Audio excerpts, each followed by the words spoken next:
Yes, that's right. Survivor Know-It-Alls is back here for episode number 12 of Survivor Cambodia on December 2nd, 2015. I'm Rob Cesternino, and here's Josh Wiggler. Josh, I'm so happy I could kiss you on the mouth right now. Oh, I love you so much. Mwah, mwah, mwah, mwah. Yes.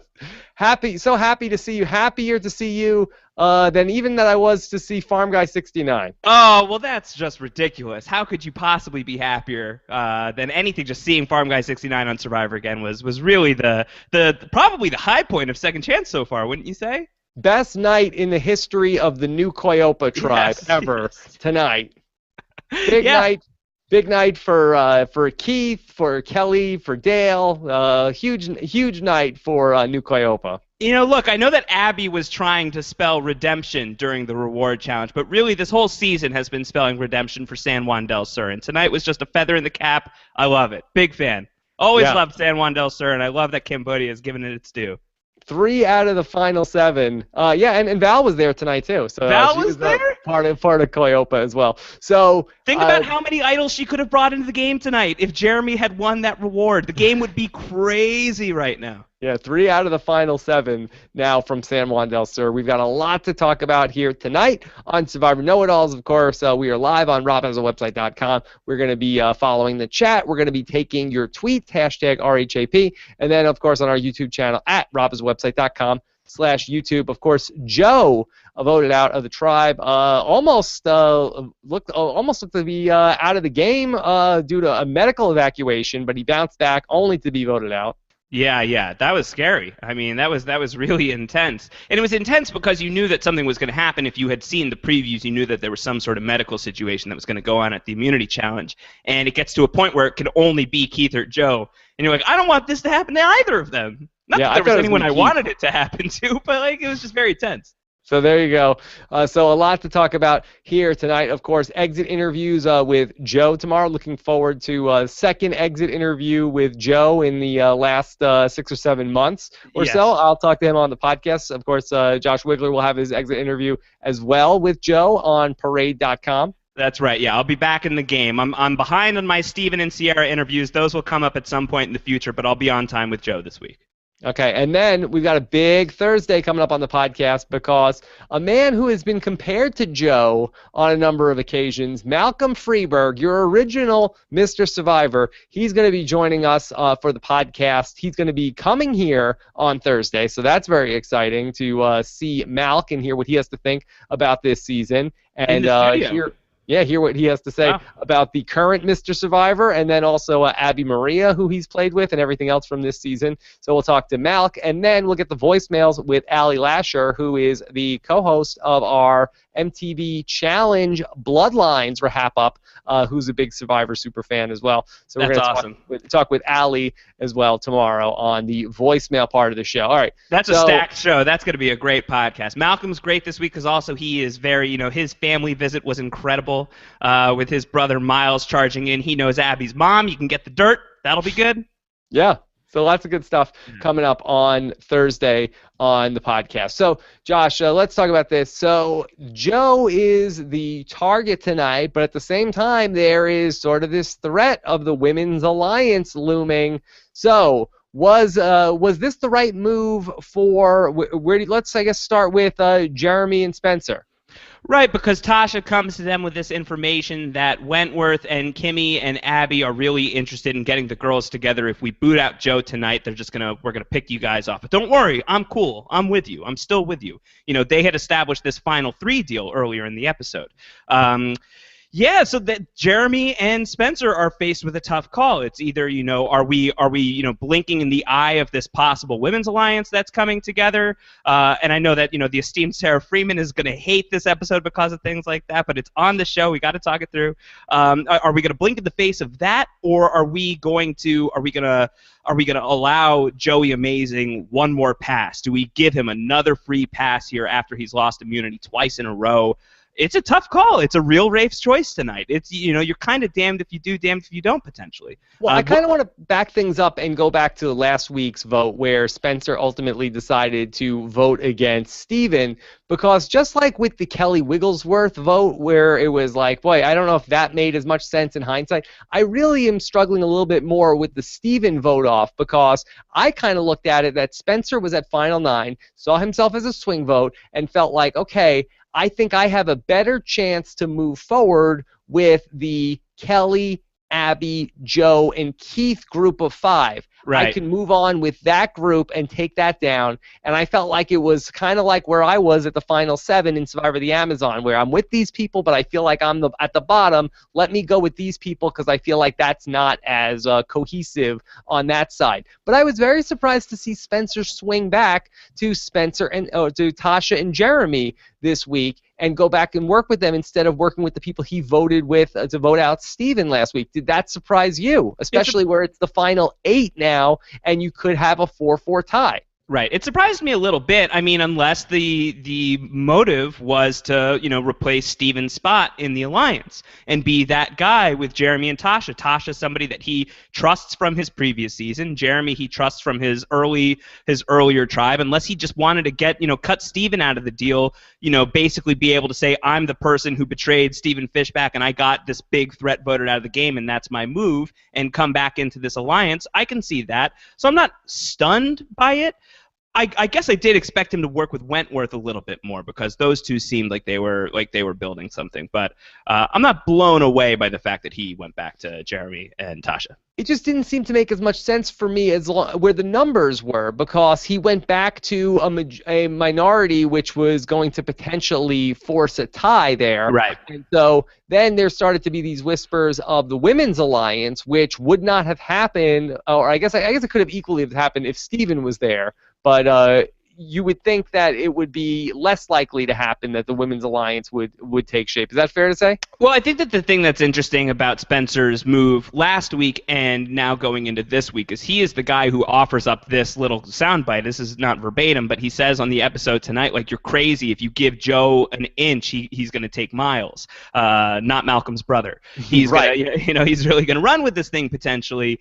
So you got to take him out when you have the shot. But you had the shot last week, bro Chacho, and you didn't take it. And so, I thought that was interesting that he's bringing that up now. But I guess he felt like he had his shot to take out Steven and get some big game there. But you're right. I think that he was, he left last week's episode in sort of this big swing position where he kind of had his pick of alliances potentially. We saw that he was able to rebuild relationships with Jeremy and Tasha tonight, so that was something he was able to do. And you'd think that he would have been able to keep things together with Kelly and Abby coming out of that as well. But he went the way that he went. Because now I think that Spencer and Jeremy are in a pretty precarious position heading into this Final 7, because we know Final 7, that's one of the all-time biggest swing spots on Survivor, and you have Jeremy and Spencer who are together, and sure, Spencer replaces Steven's spot with Jeremy as his right-hand guy, and Tasha is presumably with them. But now Kimmy is the one who's pushing for this all-women's alliance, and I don't think anybody could have been counting on that. And Tasha is the one who's going to be in this fulcrum vote. It's really going to be up to her to decide which way she wants to go.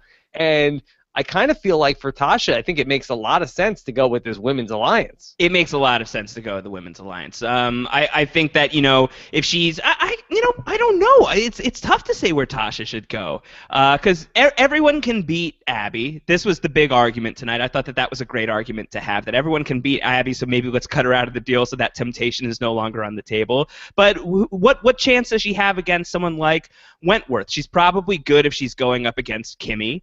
I don't know. Like if it's Wentworth, Tasha, Abby in the end, or if it's Tasha, Kimmy, Abby in the end, is that her best configuration? I think that Tasha has a lot to chew on in these next 3 days. I think that she has a lot of possible options, and Tasha is in the most dynamic position in the game right now by far. And I had started kind of ruling Tasha out just because it had been a kind of quiet stretch of episodes for her, and right now she's in a real swing spot coming into the Final 7. Yeah, she's 100% the swing vote coming into this vote. And ironically, I believe it's a similar position to where, she was in Survivor Cagayan, where she was trying to, I mean, remember when Tony was so afraid of this women's alliance coming together and Spencer started to put the idea in his head of maybe there's a women's alliance coming together, and Tasha wanted Tony to think that there was a women's alliance. And now here is Tasha again, potentially on the precipice of working with this new women's alliance here in this game. And I have to feel like Tasha, if she can get to the Final Four with Kelly and Abby and Kimmy, I think that this is a woman who won 3 immunity challenges in Survivor Cagayan, and while Kelly has won her first here in this season, I feel like that Tasha has a good chance to sort of win out in the immunities. Yeah, this would be good for her, and I mean, this was her pregame plan, at least from what she spoke to me about. Her plan was, I want to get with the guys for a while. I want the guys to have, their big alpha male thing. I want to be a part of that, and by the time we get to the merge, I want them all to shoot at each other. I want to duck underneath the bullets, and then I want to win some challenges. So potentially, she's right where she wants to be. That's kind of awesome. Can we talk about it from Kimmy's point of view? Kimmy, who was so anti-Monica's plan to bring the women together, going against the family, went all Gemma Morrow on her and got her blindsided out of the game in the first Buy on Blood that was drawn in Cambodia. And now here comes Kimmy, who's talking to Wentworth and saying, let's get the ladies together, let's do this. Do you like this from Kimmy? Because I think I love this from Kimmy. Yeah, she was thinking about that women's alliance. It was like, oh, this don't suck at all. Yeah. Yeah, Pumpkin, yeah. I think that this is good. She thought about it enough and decided that she would decide to go for it. But that being said, for the women's alliance for Kimmy, you didn't feel like she had a great shot with sticking with the Jeremy and Tasha group. You felt like she had the worst chance to win out of that group. So, I mean, what does it hurt for her to go ahead and to try to shake things up a little bit? Because if she can get to the end with, say, Abby and be tough. We talked about this the all-GOAT final 3 of the people that were left, probably of Abby, Keith, and Kimmy on the podcast with Tyson. I said I thought that Kimmy would win in that, and I maintained that I think she would. Tyson thought that Keith would win in that scenario, but I think that that's the best shot for Kimmy to get to that final 3. Yeah, it's a coin flip. It would be hard to see. I mean, it'd be great to see that play out. As a nail mail, I would love that final 3. What is Keith Nail doing, by the way? Keith Nail is the rogue vote for Tasha Fox tonight. He's the only one voting for Tasha. What was that? What do you have an answer? He didn't want to vote for Joe. I mean, that's the only explanation for it. That he didn't want to vote his so much. Yeah. Yeah. He almost killed him. He felt bad about that. Somebody had tweeted to me about how Keith finally did kill the Golden Boy, that he said he wanted to do that a couple of weeks ago. He stuck to the plan. He stuck to the plan. Yeah, I think he just didn't want to vote out Joe, and I don't know why he votes for Tasha in that scenario, but I guess there's not a lot of better alternatives. I just got to vote for somebody. Ha, ha, ha. So I thought that was great. That was confounding. I loved it. I want to go back to Tasha in a little bit more. And so Tasha tells Jeremy and Spencer about the Women's Alliance. Did you think that that was a good idea? She said the reason why she did that was she didn't want them to hear it from somebody else, but it ultimately did make Jeremy and Spencer pretty paranoid to the point that they were talking with Joe about potentially voting out Abby Maria. Did you think that that was a good call to tell those guys about the Women's Alliance? Well, I understand it in principle. I understand, I want them to hear it from me rather than them hear rumors about what I may or may not be doing, what I may or may not be fielding. And we've seen that be effective in the past when somebody is flirting with different offers and they tell the other side that at least I'm engaging the other people in their other offer. A really famous and one of the best player examples of that is probably Kim in One World, who is, smack dab in the middle. She could either go with the Alicia, Tarzan, Cha-Cha contingent, or she could stick with Chelsea and Sabrina, which she ultimately does. And everybody in the game knows that she's riding both sides of the line. So I can see where Tasha is coming from in principle of I want to be transparent about that this is what they're saying, and I'm coming to you with this information, so you have nothing to worry about with me. I'm with you. It takes a very special, effective player to be able to sell that. I would probably err more on the side of, if you were caught, it's like beg forgiveness rather than ask permission. Rather than coming right out and saying, like, this is a thing that's going to happen, because Tasha is in a really intriguing spot in the game going into Final 7 if she has that completely on lockdown. She has the element of surprise in that move if she chooses to go with Wentworth and Abby and Kimmy and chooses to say goodbye to Jeremy and Spencer and Keith, unless Keith is coming aboard potentially. So I think that maybe she's blowing her cover, and maybe that's not so great. I understand why she is, but I think that it takes a really special, effective type of player to really balance that delicate social line between two alliances. What do you think about Tasha's move? Should she have stayed quiet on this one? I think she probably shouldn't have said anything. I don't think it's the end of the world for her to have said something, and I understand why she did it, but I think that you probably are giving people like Jeremy a bit and Spencer a bit of a heads up as to what moves they could potentially make, as opposed to if she did decide, if she came across some new information in 2 days and decided, boy, I think I would like to go with that women's alliance. You sort of have tipped your hand to which way you want to go when you didn't have to yet. Right. Yeah. So yeah, like if she really wants to go that way, then she's really tipping her hat now. And it suggests to me that maybe she doesn't want to go that way. It suggests to me that maybe she does want to stick with Spencer and Jeremy on here. And certainly, she's convincing enough to convince Spencer and Jeremy to stick with the plan and get rid of Joe. Let's talk about it from their point of view. Do you think that they made the right call here in getting rid of Joe rather than getting rid of Abby? For Jeremy and Spencer? Yeah. I don't think they had an option. You don't think so? I mean, what were they going to do? I mean, they were going to vote with Joe and Keith, and then that was going to be their plan, and force a 4-4 tie in that spot. And you think Tasha was just firmly on, we're getting rid of Joe, and there's just no move? Yes, I believe that Tasha was firmly all about getting rid of Joe, even from watching some of the exit interviews or reading other exit interviews that Spencer and Sierra did. In addition to Steven, I believe that Tasha was also another person that was very adamant about getting Joe out of the game. I think Tasha was voting Joe here no matter what, and it just happened that the women were also going to be voting for Joe. So I don't think you were going to be able to change Tasha's mind, because if you were going to do that, I think you were going to sort of force Tasha into the women's alliance. So then you'd be forcing some sort of like 4-4 tie at this point, best case scenario. I know Jeremy has his idol, but I'm sure he would hate to play it. I think that their best move here was to go, okay, Tasha, we got to trust you. Let's go ahead. Let's vote out Joe, and then hopefully move forward. But, Josh, who do you think is the 4 at this point in terms of Jeremy and Spencer and Tasha? Who is there 4? Is it Kimmy, or could it be Keith?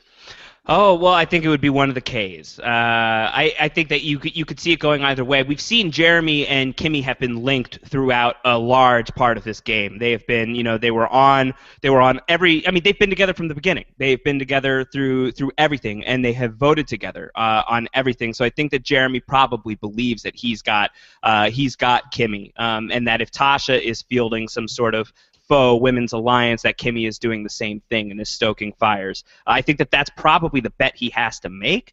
I don't know. Do you think that Keith could be the 4th? Well, where's Keith going? I mean, he's voting for Tasha every time. The thing that's interesting, though, about Keith is that there are 2 Survivor San Juan del Sur players that are in the game with him that are on opposite alliances. They were both his tribe mates at the original Hunapu tribe in Kelly and Jeremy. Yeah. Who is going to have more sway over Keith Nail? And I'd have to say I believe that would be Kelly Wentworth. Yeah, I would think so. I mean, they've spent a lot of time together. They had Takeo 2.0 together.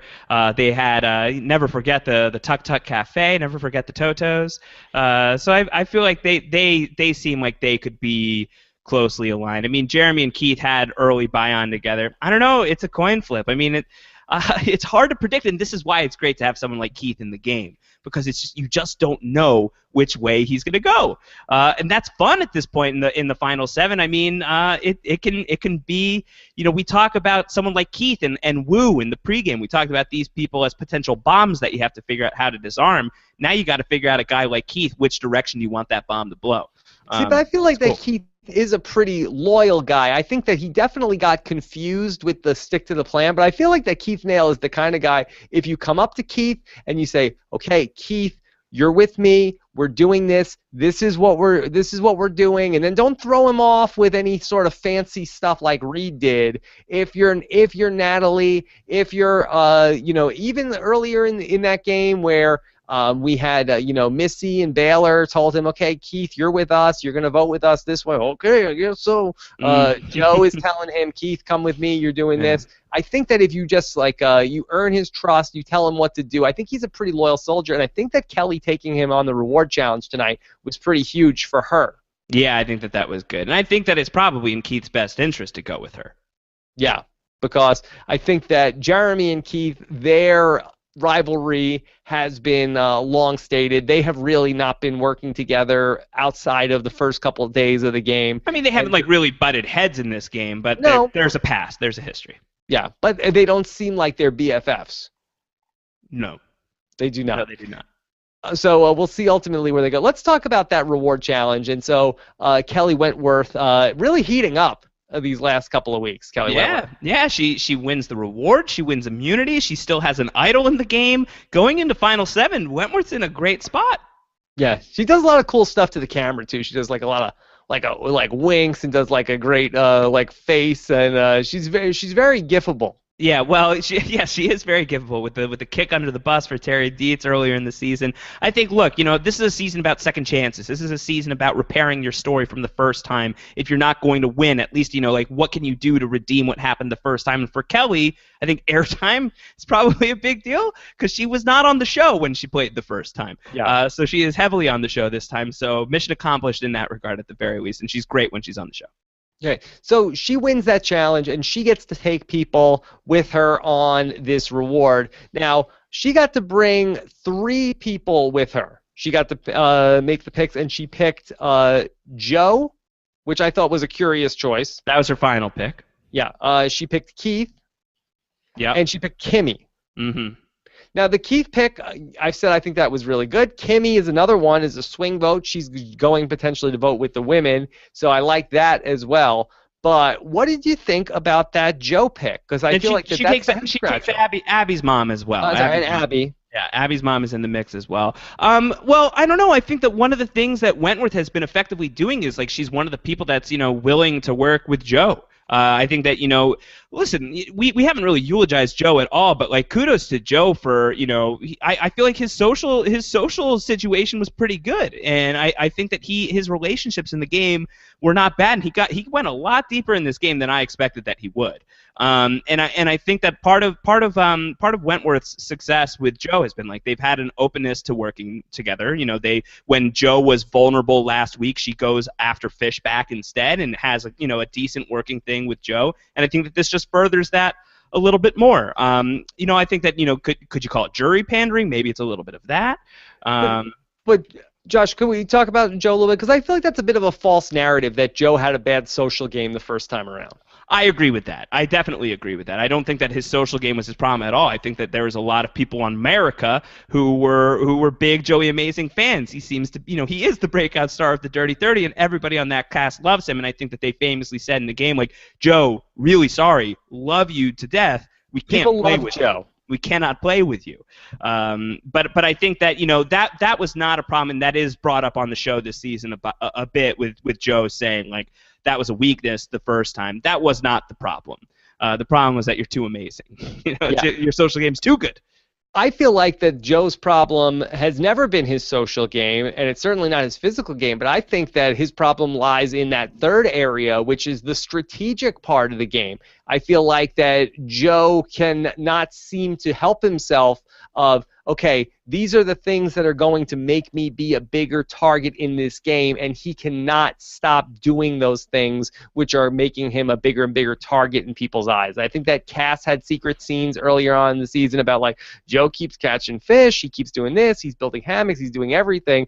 Everybody is talking about how amazing this guy is, and eventually that's going to catch up to him. And sure enough, we have 2 weeks in a row that he can't win the challenge, and now, of course, he's out of the game. And so I feel like that for Joe, the problem lies in what he's doing strategically more so than socially or certainly not physically. Yeah, I've been saying on the podcast here, and I hold to it, that I think that at a certain point, Joe just has to go full Joe because everyone knows what he's all about and everybody knows what he has You inside of never him. go full Joe, Josh. I think, listen, if we could all go full Joe, we'd all be happier. But I think at a certain point he has to turn it on. But if you were to dial it all the way back to the beginning, where he is making hammocks and it's Shangri-La and Bayonne Beach, and he's just making everyone's lives so comfortable, and he really is being that perfect. It's an early game decision that he makes, but once he chooses to flip the switch, I think you got to go all the way in, and he flipped it very early on. He's got to go no Joe. So he's got to come in and pull the Tyson and break his shoulder on day 3. Well, Josh, that I have to say that watching those final minutes of that challenge, where he ultimately passes out, I wonder if that could have been maybe the best thing that ever happened to Joe. For Joe. And ultimately, the narrative was sort of like, Joe is so tough, he'll fight until he's almost dead. But if Joe could have really played that up more to the point where Joe is completely weakened, almost like Dread Pirate Roberts mode, to just like if he can't even walk, could Joe have potentially saved himself? Are you saying to blave, which means to bluff? No, I think it was too late. I think it's too late to bluff on that one. I think to blave? Yeah, to blave. I think it was way too late to blave on that one. I think that was really probably you got to get rid of Joe here probably anyway. And as you articulated, it seems like Jeremy and Spencer didn't have much of an option here if Tasha was really fixed. Although maybe there's a workaround there. But I think with Joe at that point, he's lost 2 immunities now, but he had won those 4 before, and now if he's allowed to continue past this round, if he's able to restart his immunity streak again, if somehow he's allowed to make it to the end, now he can point remember that time I played this game so hard that I passed out? Remember that? Andrew Savage and Kelly Wigglesworth and all you people on the jury who love that kind of thing. So I think that him passing out just was a resume point tonight. Assuming he was able to survive it. So at that point, if you're gonna make that move, if you're gonna pass out, if you're gonna injure yourself, do that really, really early. At this point, way too late for that. Way too late. I just think that would have been pretty good if he could have really just funny. Flopped and then just acted oh, I can't move, Jeff, I can't even play in this immunity challenge today. Boy, Joe, you can't even play? Right. No, sorry, Jeff. And so then Joe becomes a goat, or does he become like Super Missy, where she breaks her leg with a couple days left in the game, and everyone's like, wow, look at Joe, he's injured and he's still championing through, and it's so cool. Joe is really so amazing. No, he does the Tyson, and then he wins, immunities at 5 and 4. You can't do the Tyson on day 32. It's too late. You're way past the point. You can't. Would have been fun to see him try. It would have been fun to see him try. But, I really think that all things considered, I thought that Joe's game this time around, he said it earlier in the season that I think that I'm playing better than I played last time. I agree. I think that he did. I agree, too. I don't think that Joe played really bad last time either. I mean, he was well-liked, and he won the challenges. I just think that Joe... I think the strategic part of the game, is where it's still tricky, still a work in progress, and I do say that that's the easiest part of the game to improve. Yeah. A little more Ozzy than Malcolm, you're saying. Yeah, I think so. Yeah. All right, so then let's go ahead and talk about. Like it when he went full lembo in the episode. Him and the Anglums went full lembo. Yeah, that was very impressive. That's good. No, I mean, Joe had a really nice moment with his dad, and his dad said, hey, you're my best friend, and really nice stuff. Yeah, no, it was great. And, he'd been talking about that, he has kind of a legendary Ponderosa video in Worlds Apart where he's very sad, he's crying when he's coming out of the game, he's talking about all he wanted was this family visit. At least he got that, and that was part of his, his introductory package this season, part of the opening 7 minutes of Cambodia was him talking about, I didn't get to make the family visit last time, so he got it, he did it, so that's good, that's great. Okay. Anything else from this before we get into some of these questions? Anything else from this? Well, so you think that there was no move for Jeremy and Spencer because even if they could have gotten Keith, even if they could have gotten Joe, it would still be 4, and Tasha was unmovable. Let me just correct that. I think that there was moves for Spencer, but Spencer chose to make his bed with Tasha and with Jeremy, whereas I felt like that Spencer probably could have played with the Wentworth side for another vote or two. Right, but isn't that just surviving a couple more days? Is there any sort of long-term plan if he goes along with that at this point? Well, I mean, for him to go ahead and make a final 3 when he is in the business end of a 5-3 split, I think was not necessarily where my mind would have gone. Yeah, too early for that. But if Tasha is really rigidly, we're voting out Joe, and if Tasha has floated out to Jeremy and Spencer, there's this women's alliance that's being discussed, and I've got ears on it. I'm part of those conversations. Don't worry, you've got nothing to worry about. Is there anything to, instead of targeting Abby here, do you recruit Abby? Do you turn it against Tasha? How would you do that? Do you have the 4 men? You want to vote out Tasha because she's the swing vote? Yeah. Is there anything to that if you're Jeremy and Spencer and you keep those numbers on your side? Yeah, Tasha seems like she's loyal, but she's also suggesting that she's possibly part of this other coalition, or at least that this other coalition is in the works. Abby, who is, if you're threatening that somebody is coming after Abby, could you woo Abby over, and could the 4 guys and Abby? Don't say woo and Abby in the same sentence. I know, it's probably bad. I'm probably dead to her now.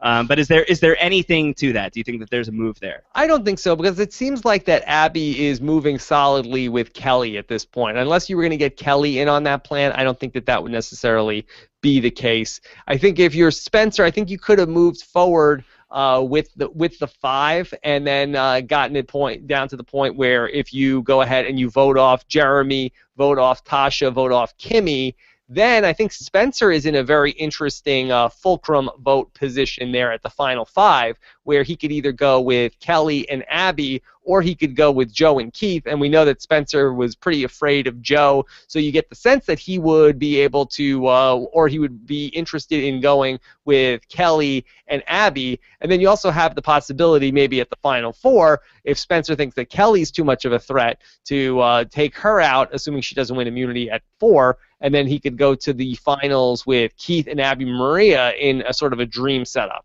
Yeah. Did you like? I think that's where I would have been thinking if I was Spencer, as opposed to going back into the minority to go with Jeremy and Tasha. Did you like Spencer confessing his love tonight? Did you like that? Did that touch you? It was a nice moment. I mean, it was sweet. I mean, they're 2 young people who seem very, very fond of each other. I know Spencer had the Chekhov's story of not saying "I love you" to his girlfriend, right? When Jeremy famously told him.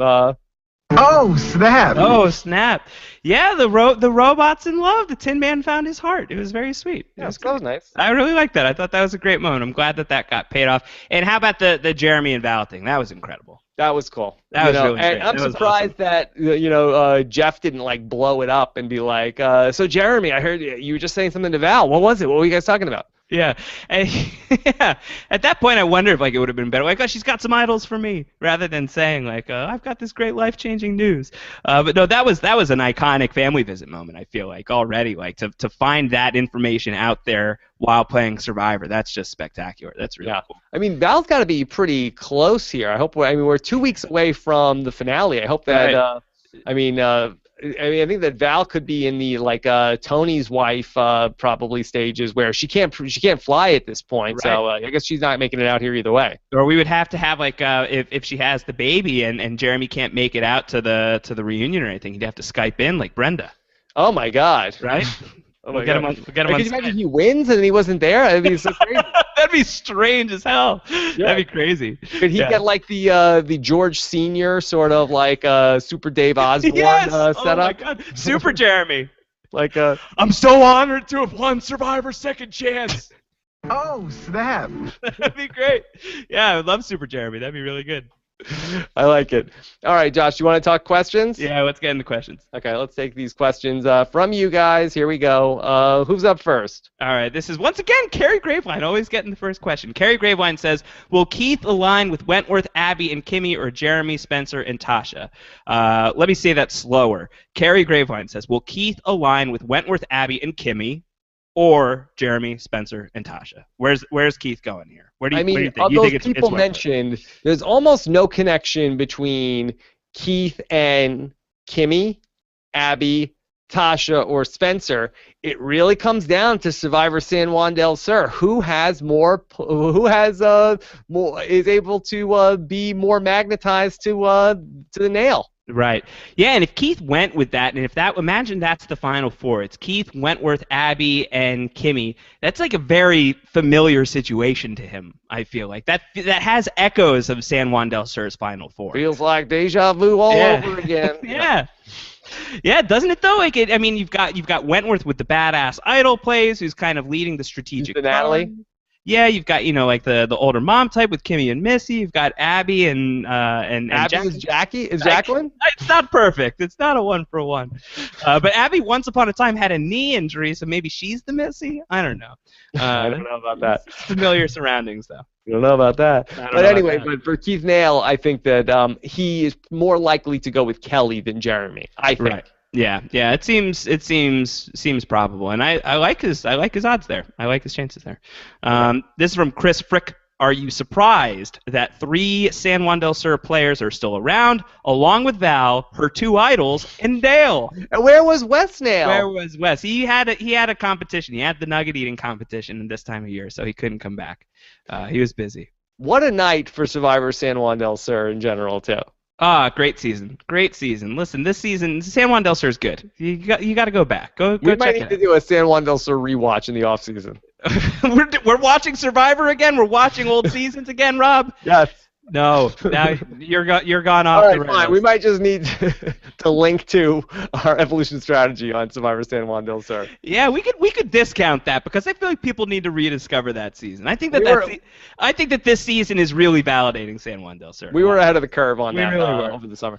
Okay, but in terms of what was the question? Are we surprised? Are we surprised that San Juan del Sur is doing so well, that they're still so well represented here? Not a single San Juan del Surian has gone home. Well, to me, that's the crazy thing where it was like, oh, Cagayan, got to watch out for the 4 of them, got to break them up, got to split them up, can't let them work together. Not one person has ever said, well, there's 3 people here from Survivor San Juan del Sur. Right. Well, those 3, they had this pregame pact, and they're sticking to it. They're sticking to the plan, right? They had this like secret covert San Juan del Sur pact. No, there was no secret pact. No, there was no secret pact, unless there was. I don't think there was. I don't think there was. But maybe that's it, though. It's just like you look at those 3. I mean, they were never tight. They were never like famously fighting or anything like that. There was friction between Keith and Jeremy, but it wasn't epic in the way that Cass versus Tasha versus Spencer was. So it just got overlooked somehow. And these 3, they're doing what they got to do. All of them are still in the mix here, and it's great. Yeah. Okay, let's go to Pat Tad, who says, does Dr. Joe ever send anyone out of the game? Wasn't he the one who kept Muffin in? Was that Dr. Joe? Who's Muffin? Did Dr. Joe keep Muffin in the mix here? I feel like that was Dr. Ben, wasn't it? Wasn't that a Dr. Ben move? We need to confirm the doctors on that one. Yeah, we'll get somebody on the Survivor wiki checking out the doctors page. Hey, somebody text Andrew Savage and ask him that. He knows that off the top of his head. He knows the wiki real well. Yes, he updates it. Yeah, he updates it regularly. This is from James Galligan. Would it have been a better play for Jeremy to use his first idol on Joe instead of Steven? No pumpkin, no. Yeah, I don't get that. Yeah. I guess if you were absolutely certain women's alliance is a thing, I don't think that's necessarily the case. I think that in a perfect world, I think that had there not been the news of the women's alliance, I think Jeremy would be perfectly fine with voting out Joe. I think that that's sort of like the specter in the back of his mind of, are we walking into an ambush here where now the women have a 4-3 advantage? Will they pick off Spencer, Keith, Jeremy 1, 2, 3 next after this? What are the odds that Jeremy has to play his idol next, or feels that he has to play his idol in the next round if he doesn't win immunity? Well, Tyson had said on the podcast, he said if you have the idol, you always want to play it at 7. He feels like that's a good spot to play the idol if you have one. Yeah. I don't know if you just do it in a vacuum, but he said that's the best time to play an idol because that's when the biggest swings in the game happen. Right, and Tyson just did that as insurance. He just did just in case it was going his way. So you could easily see Jeremy doing that next week. And it's almost harder to imagine why he wouldn't do it. But a lot can change. A lot changes in these episodes, so it's hard to tell. Hard to tell if that's going to happen. Okay. Voice of Silence says, when can we officially rename Cambodia into Goat Island 2.0? 3 players and 4 goats left. Will we see an all goats alliance? Do you think that that's a fair breakdown? No. Who are the 4 goats? I think that the 3 obvious frontrunners. Who are the 3 obvious frontrunners? I think that Jeremy is in the mix. Wentworth is in the mix. You want to say Spencer? I don't know how we're not including Tasha as a frontrunner. I would feel like if I'm doing power rankings right now, I might say that Tasha could be number 1. Yeah, I think that she's in a great spot depending on how she handles this. So no, I think that those 4. Unless we're polling Cass, I don't see there's any way right. how Tasha is a goat right now. Yeah, I think she's absolutely in the mix right now, and I think that this was a great episode for her. Other than should she have told those people what was going on, I don't know that she should have done that. But either way, she's got decisions that she can make right now. So I think Tasha's in a cool spot. Is Kimmy a goat? Is Abby a goat? Is Keith a goat? Do you want to give them all goat status, or is there any wiggle room for a Abby Keith Maria in there? Is the only goat right now. I think so. Kimmy, if Kimmy's women's alliance comes to fruition and she could sort of say that she's the architect of this women's alliance, I think that there is a path to victory here for her. I think it's probably a very narrow path, which could close as soon as next week. Yeah. Based on if that does not take. If it does not hold, if it does not stay. If it does not stay, if it's hollow. In terms of Keith Nail, I think he's probably GOAT number 2. But the thing about Keith, he's well liked, and if he could have gotten to the final 3 in his original season, he certainly could have won with all those familiar, friendly faces on the jury. I think his work is cut out for him. I think it probably would be safe to say that Keith's a GOAT as well. Interesting. Do you see a path to victory for Keith? Beast mode Keith. He's got to go full nail now. Okay. Gotta do what he was put on Earth to do. So I think there is a better than a 0.000 chance for Keith Nail, but I don't think it's a good one. The chance of that happening? A 0.0000% chance. Wow. A little Rodney action here. Yeah. Okay. Unbelievable. This is from Paul Borges. I think the reason for the Tasha vote was to protect Abby. If Joe played an idol, Tasha would go out on the revote. Right, Spencer? This is a tweet towards Spencer. Do you think that there's anything to that?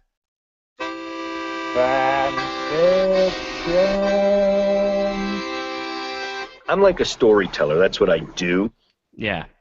Yeah, I think Penner's got it. I think Penner locked that up. Because if that's the plan and you want to stick to it, you want to leave that in the hands of Keith Nail. You want Keith to be the guy who's casting that backup vote. I don't know.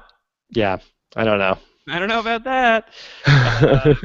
No, I think that your explanation on Keith makes sense, unless it was just like Keith got confused. I still think that that's in the mix. Yeah. Tim says, "What's the better Abby nickname, Moldy Clown or Poopy Pants?" Why is Joe a moldy clown? I feel like that's not really going to stick. I don't think that that's going to stick. I think that Joey Amazing is going to stick. I don't think that anyone is really thinking of him as moldy clown. I think that most of America, and certainly all of America, is thinking him more as Joey Amazing. Yeah, why is he moldy? I don't know. Well, maybe he had some mold going on, but that doesn't really translate to television. Now, Josh, I thought you were on Mold Patrol. I'm usually on Mold Patrol, but it's hard. It's hard with television. That's just in real life. Mold Patrol is my TV specialty. Yeah. Okay. All right. Let's go to Leah, who says 4 original TKOs make the merge. 3 are left in the final 7. Does this help prove the trial by fire? Is this intentional Matt Singh? Intentional Matt Singh? Is that what they did? Yeah, it was Wentworth, Spencer, and Abby's long con. It's really good. These guys are so clever. Yeah, they really did it. They pulled it off. What do you think? the going to tribal council early? No, I don't think so. I don't think there's a rhyme or reason to this. I think there was a bunch of times where Spencer could have gone out. I think there was a couple times where Abby Maria could have gone out. I don't think that anything speaks to that they went to the first couple tribal councils that really got the ball rolling. Yeah, there's just so many mixes along the way, so many mixes and matches that it's just a very confused game right now. I don't think so either. Do a couple more questions. Okay, what do you got? Jamie A says, is Spencer right that this vote either wins him or loses him the game? Which is it for the knowing is know-it-all title? Oh, no, I bow out, obviously. That's still between you and Steven. I know my role. Look, for Spencer here, it could only lose him the game. I don't think you win the game with this vote at Final 8. Yeah. Not a game-winning move. He's still in that stretch of if I'm going the wrong way. But based on your logic, Spencer, well, you think that Spencer did have moves here. I think he could have, but I think at that point he was already pot committed to going with. At that point where he's already going back to Jeremy and Tasha, I think that was the point where he could. Like by the time they go to tribal council, what else was he going to do? We'll go for a 4-4 tie and get him and Jeremy to vote with Keith and Joe? Well, I don't know. I mean, like, this seems to be one of Spencer's great strengths in this game. You know, massive credit to the fact that that Steven thought that Spencer was locked, that he thought that Spencer was totally set and was not somebody that he had to worry about at all. Spencer has this ability, apparently, to really reassure people that he's with them. So couldn't he have just... Like, is it that big of a deal that he made this pact with Tasha and Jeremy? Or could he have flipped on that just to keep himself more secure with these people?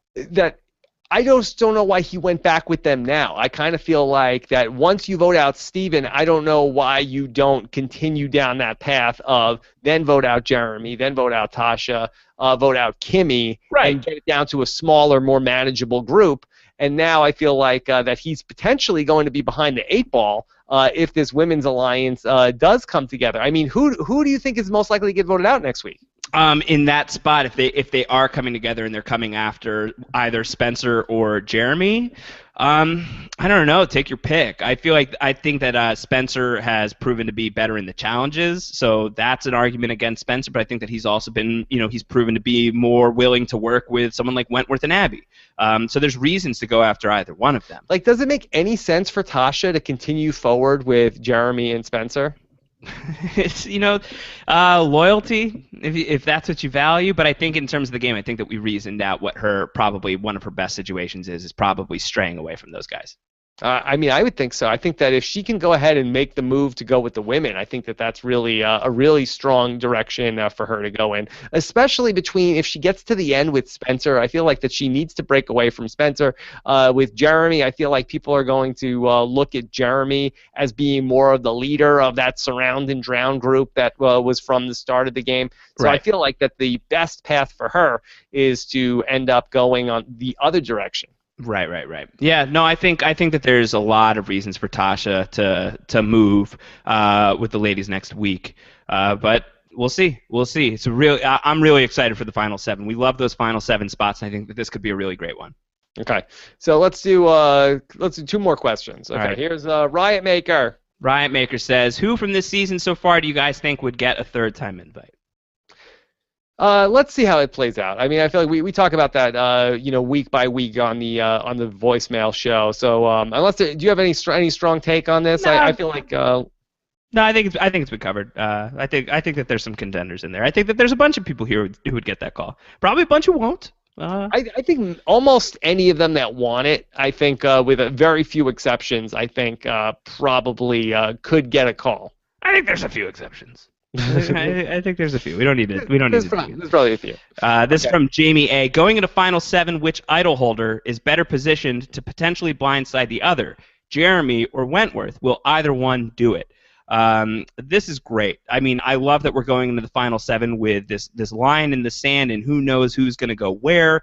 And on these, the 2 sides that we do know that are opposite from each other are Jeremy and Wentworth, and both have guns in the bag. So it's who knows how that's going to It's go. also crazy that it's these two with idols headed down to the final 7, and both of them have played one idol before this season. Yeah. So it's like both of them, like they both have like pocket aces, and they've already like it's really a cool sort of setup where neither one probably suspects. And it's like the only season where nobody ever tells anybody that they have an idol, and it's these two people who both have the idols, and neither one has said anything either time, and nobody knows that they both have one more idol left to play. Yeah, no, it's great. I mean, I know it would be exciting if everybody knew about them. It would be exciting if, it hasn't really come to bear, but one of the ideas was that the idols are designed to look different from one another. That hasn't really come to bear any fruit here, and I don't know that it's ever going to.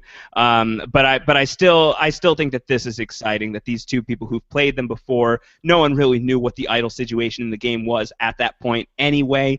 No one is really looking at Jeremy or Kelly as people who have idols now. It's cool. It's a really cool setup, and you gotta expect that something's gonna happen in this next one, because there's so many reasons for that to happen. But I don't know. I don't know who is more likely. I would say probably Jeremy, just because Jeremy has a lot of reasons to play that idol next week. Mm-hmm. It's really hard to imagine, unless he's winning immunity, why he wouldn't play it next week. Next week is a really fascinating vote, just for like if the Women's Alliance takes, Tasha is kind of the swing vote in that Women's Alliance. So which of the men would she go for? I guess maybe Keith Nail might be the person that she'd be most likely to agree to vote for, rather than take out Jeremy in a swing, who is one of her closest allies. You'd ideally want to keep him in the game so you could potentially go back with him.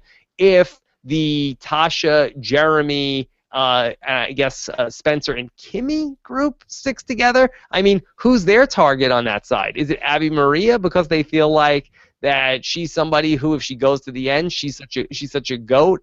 But I mean, I kind of feel like that. I'd like to have a jury goat around. Yeah, I think so. I think that in that case, you probably are going after Wentworth, and that could be dangerous. That could have some unexpected side effects. Yeah, and then if you go for Kelly in that spot, Right. Who are they gunning for if she plays her idol again next week? So next week could be a very fun Final 7 Tribal Council. Yeah, I'm excited. I'm excited to see that play out. Because then the following week is the finale. I know. We're almost done. We're almost done. There's a lot of speculation that I guess the finale must be Final 6. Well, either that or this upcoming episode is going to be a double Tribal Council, but I would can't imagine we'd do a double Tribal Council at a 7 and a 6. Yeah. You and I were talking about this a little bit off the air before we came on here. Did you feel like, did they mess up the double boot? Should this have been double boot week? Should we have attached the Joe episode to the Steven episode? So the first hour would have been Steven with the advantage, and then Joe going out then. Right. I think that it almost would have been like, oh, it was a triumph for Joe. Joe did it. It's all like almost like, and then he would get voted out in the second hour. It would almost be like, if you were Survivor, what would you rather have that happen to? Basically like the Steven thing, where Steven saved in the first hour, hooray, and then voted out in the second hour. Right. Whereas it would have been this week, Joe is saved in the first hour, hooray, or is he like, hurrah, and then, oh, Joe's voted out by the end of the night. Right, So right. I think for the Joe fans, I think that probably they had like one more week of euphoria before he ultimately goes out. And we're keeping with the high-low of Fishback. He's saved and then he's dropped to the ground. So, but just in terms of unpacking these episodes, those two last week were so complicated, and this one was, this one's been complicated as well. But I feel like there was just so much last week that it would have Pretty straightforward tonight. Would have been nice on my brain without Thanksgiving on the horizon too. That would have been great. Yeah. All right. So a lot to figure out, and it'll certainly be a question of, will we have 2 votes this week, or could we have 3 tribal councils leading up to the final 3? I think you could fit it all into the finale, because instead of we have it in the past where it's like, oh, somebody's going to get an advantage, where Mike Holloway is going to win an advantage, Right. and a family visit, and You'd have to cut that out. That has to go. Yeah, we could lose all that stuff, and we could just go tribal council, final tribal council. Yeah. I could see that. Yeah, I mean, we cut out the opening statements. Maybe we'll cut out the jury questions too. Straight to the Just vote. go there and vote. Yeah. No winner. Be Yeah. together 39 days. No surprises here. Yeah, we know we're all friends here, right? Yeah. Yeah. All right. No need to sue hawk anybody.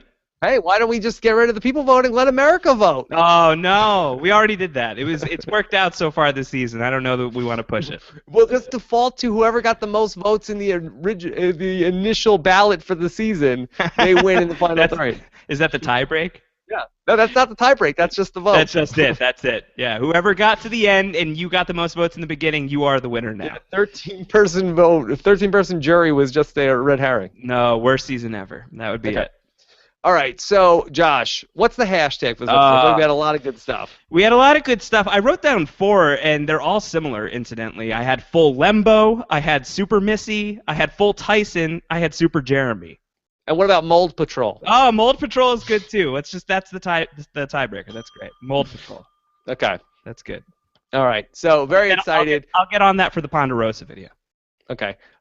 Exit interviews coming up tomorrow. Josh and I will both speak with Joe. Make sure you don't miss Josh's exit interviews, all the great stuff he's doing for Parade.com and everywhere else. Follow at Round Howard. He is like Ron Howard, but rounder, right? But moldier. But moldier. Yeah. Mold Howard. Mold Howard. That's my new Twitter handle coming soon. Then, of course, we've got the podcast coming up. Malk. And then Allie Lasher on the voicemails. Get your voicemail questions into us. Go to robertswebsite.com/voicemail or 323-282-RHAP. I think we're actually going to break that up into 2 parts. Not sure if people like that more or less, but basically those 2 interviews are going to record pretty close back to back. So we're going to get the Malcolm part up on Thursday night, and then we'll have the voicemails come out on Friday morning. So that's going to be one of those 2-part recaps coming up on Thursday. And then, Josh, next week, last regular know-it-alls of the season. I know, my last know-it-alls of the season. Exciting for so many of you, sad for me. This is great. It'll be good. Good show. Yeah, Josh is going to be at the finale live in 2 weeks from tonight. I will be here with another. We're TBD, going deep down the bench of co-hosts for Survivor Know-It-Alls for the finale. But I hope you're already at D list, so now you have to go down to E or F. So we're double A list. There you go. All right, so we'll have some more news on that as we move forward. And, of course, we do appreciate everybody using those links for Amazon.com this time of year. So thank you guys so much. So looking forward to the comments on robbinswebsite.com. Josh, anything else? No, that's it, man. Great episode, great talk. I'll get on Mold Patrol when we sign off here. All right, take care. Have a good night, everybody. Take care.